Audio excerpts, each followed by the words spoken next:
Hello students. आज हम बात करेंगे lesson number 5 link list.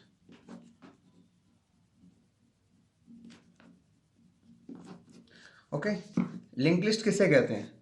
Link list भी लीनियर डेटा स्ट्रक्चर का टाइप है। यहाँ मैं हेडिंग लगाता हूँ लिंक लिस्ट। फर्स्ट लाइन हम ये लिखेंगे, लिंक लिस्ट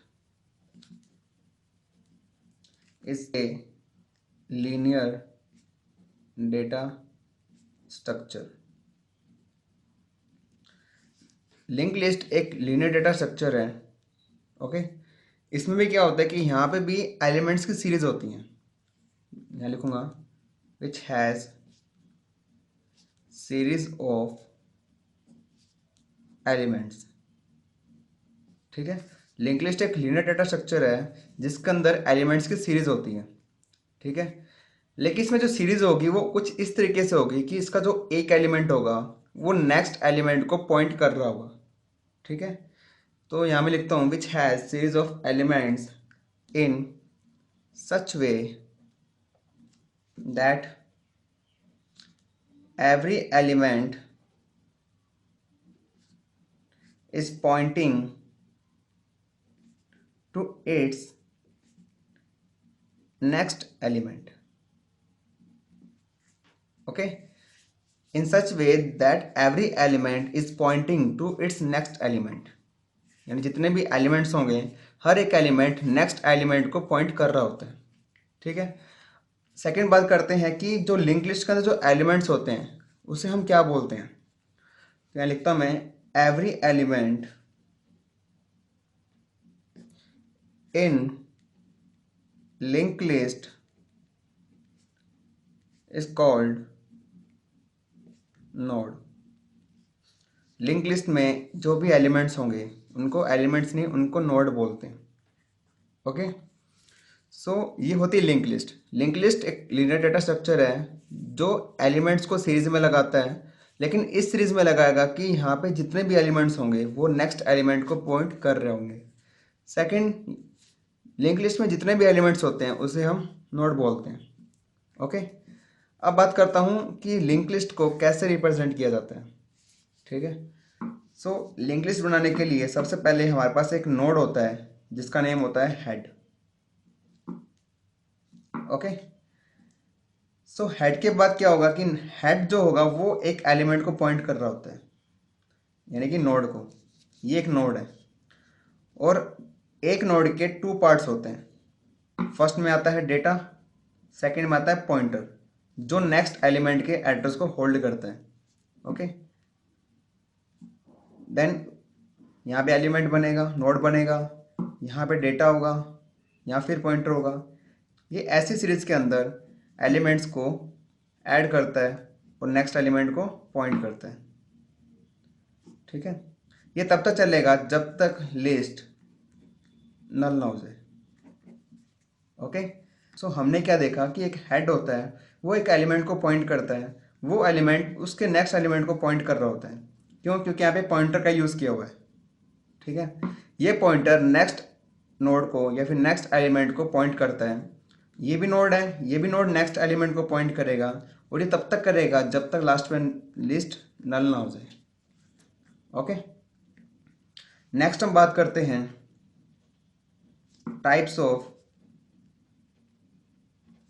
लिंक लिस्ट कि लिंक लिस्ट कितने टाइप्स की होती है। लिंक लिस्ट 3 टाइप्स की होती है। फर्स्ट आता है सिंगल लिंक लिस्ट, सेकंड आता है double link list and third आएगा सर्कुलर लिंक लिस्ट। पहले बात करते हैं सिंगल लिंक लिस्ट की। यहाँ मैंने अभी जो भी स्ट्रक्चर बनाई है ये स्ट्रक्चर है सिंगल लिंक लिस्ट की। ओके, तो ये कैसे पता लगेगा कि ये सिंगल लिंक लिस्ट है? जो भी सिंगल लिंक लिस्ट होगी इसके जो भी नोड्स होंगे या फिर एलिमेंट्स होंगे उस एलिमेंट के सिर्फ 2 ही पार्ट्स होंगे। ठीक है, लेकिन यहाँ पर जो पॉइंट कर रहा होता है, जो पॉइंटर होता है, वो सिर्फ नेक्स्ट एलिमेंट को पॉइंट करेगा। यानी कि जो सिंगल लिंक लिस्ट होगी वो सिर्फ फॉरवर्ड पॉइंटर का यूज़ करेगी, यानी कि जो सिर्फ नेक्स्ट एलिमेंट को पॉइंट करेगा। It has only forward pointer. Okay. Second आता है double link list. Double link list वो होती है जिसके अंदर हर नोड के 3 पार्ट्स होते हैं, 3 पार्ट्स। जो डबल लिंक लिस्ट होगी वो कुछ इस तरीके से बनेगी। सबसे पहले आएगा हेड। हेड के पास एक पॉइंटर होगा जो कि नेक्स्ट नोड को पॉइंट कर रहा होगा, और यहाँ पे जो भी नोड होगा उसके 3 पार्ट्स होंगे। मिडल में आएगा डेटा, यहाँ भी पॉइंटर होगा और यहाँ भी पॉइंटर होगा। ओके। देन इसके बाद एक आगे नोड बनाते हैं जिसके 3 पार्ट्स होंगे, यहाँ पॉइंटर, यहाँ डेटा, यहाँ पॉइंटर। ओके। फिर next pointer, data and pointer. ये भी तब तक चलेगी जब तक लिस्ट लास्ट में नल ना हो जाए। ओके। सो डबल लिंक लिस्ट के अंदर 2 पॉइंटर यूज़ करते हैं। अब 2 पॉइंटर का क्या यूज़ होगा? जो ये पॉइंटर है ये नेक्स्ट नोड को पॉइंट करेगा, यानी कि ये जो राइट पॉइंटर होगा वो नेक्स्ट नोड को पॉइंट करेगा, लेकिन जो लेफ्ट नोड है, जो लेफ्ट पॉइंटर है, वो लेफ्ट तरफ के नोड को पॉइंट करेगा। थर्ड बात करते हैं सर्कुलर लिंक लिस्ट। अच्छा, इसकी डिफाइन क्या होगी? इसकी डिफाइन लिखेंगे, it has forward and backward pointer. Double link list के 2 पॉइंटर होते हैं, एक होता है फॉरवर्ड जो नेक्स्ट एलिमेंट के एड्रेस को होल्ड करता है, एक होता है बैकवर्ड जो प्रीवियस नोड के एड्रेस को होल्ड करेगा। थर्ड बात करते हैं सर्कुलर लिंक लिस्ट की। जो सर्कुलर लिंक लिस्ट होती है, इस लिस्ट के अंदर कोई भी हेड नहीं होता। ओके। सो इसमें क्या होगा कि इसमें जो फर्स्ट नोड होगा वो सेकंड नोड को पॉइंट करेगा, सेकंड नोड थर्ड नोड को पॉइंट करेगा, थर्ड नोड फोर्थ नोड को पॉइंट करेगा, और फोर्थ नोड फर्स्ट नोड को पॉइंट करेगा। यानी कि यहाँ पे जो लिंक लिस्ट बनेगी वो बिल्कुल सर्कुलर बनेगी। ठीक है। लेकिन जो सर्कुलर लिंक लिस्ट होती है उसको सर्कुलर रिप्रेजेंट नहीं करते, उसको बिल्कुल सिंगल और डबल लिंक लिस्ट की तरह रिप्रेजेंट किया जाता है। कैसे? जैसे यहाँ पे एक नोड है, क्योंकि यहाँ पे तो हेड होता ही नहीं, ये फर्स्ट नोड, यहाँ डेटा होगा, ये नोड होता है, इस नोड को बोलते हैं नेक्स्ट। ओके। और जो पहले पढ़ा था डबल लिंक लिस्ट के अंदर, तो इस वाले नोड को बोलते हैं प्रीवियस, इस वाले को बोलते हैं नेक्स्ट। सो सर्कुलर के अंदर एक सिंगल लिंक लिस्ट को यूज़ करते हैं।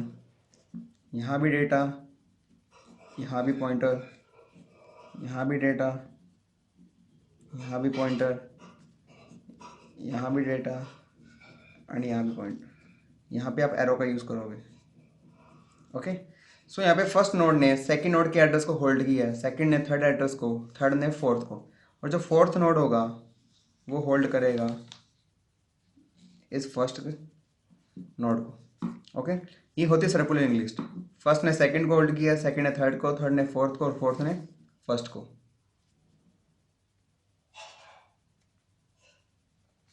ठीक है, ये बात की थी मैंने टाइप्स की। अब बात करते हैं लिंक लिस्ट के एडवांटेज एंड डिसएडवांटेज की।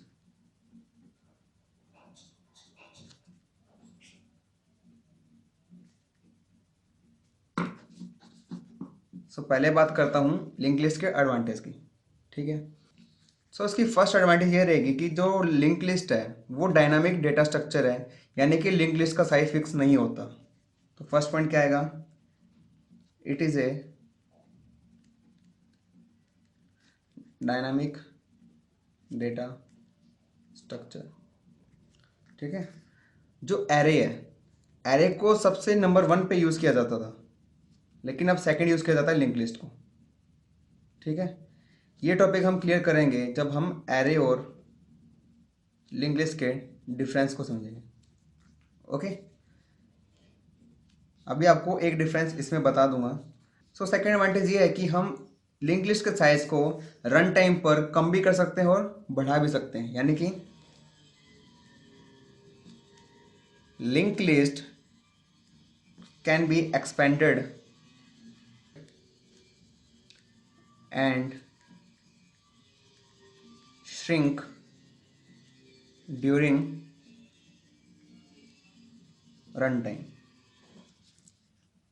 Okay. थर्ड बात करते हैं कि एरे के अंदर डेटा को इंसर्ट करना और डिलीशन करना इजी था, वैसे ही लिंक लिस्ट के अंदर भी एलिमेंट्स को ऐड करना और डिलीट करना इजी है। It means insertion and deletion is easy in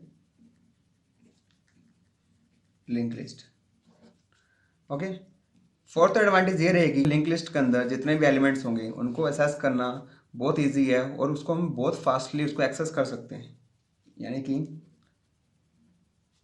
assess data time is fast in link list. Okay, so fifth बात करते हैं एडवांटेज की, जो लीनियर डेटा स्ट्रक्चर है जैसे स्टैक क्यू। ठीक है, स्टैक और क्यू को इम्प्लीमेंट करने के लिए लिंक लिस्ट का यूज किया जाता है। Okay, linear data structure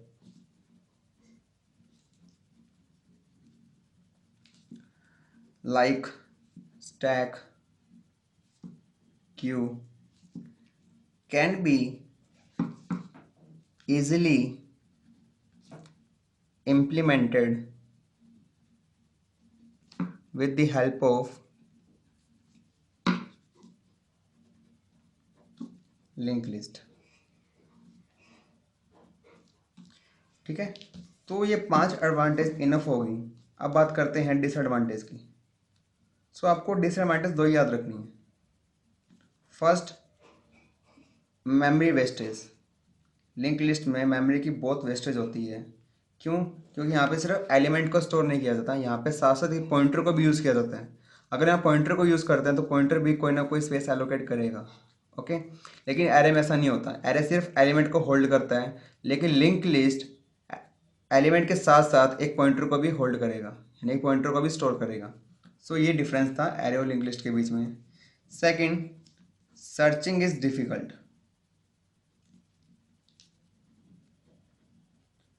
link list में सर्चिंग बहुत डिफिकल्ट है। सो ये बात की थी मैंने लेसन नंबर 5 लिंक लिस्ट के बारे में। ठीक है, जैसे कि कल हमने पढ़ा था lesson number 4 stack and Q. उसके अंदर हमने ना तो स्टैक के ऑपरेशन को यूज़ करना सीखा और ना ही क्यू के ऑपरेशन को यूज़ करना सीखा। सो आज के चैप्टर में मैंने लिंक लिस्ट के ऑपरेशन के बारे में नहीं बताया। सो हम इन सभी ऑपरेशन के बारे में एक अलग वीडियो में पढ़ेंगे। सो आज के लिए इतना ही, फिर मिलते हैं नेक्स्ट वीडियो में। तब तक के लिए बाय बाय।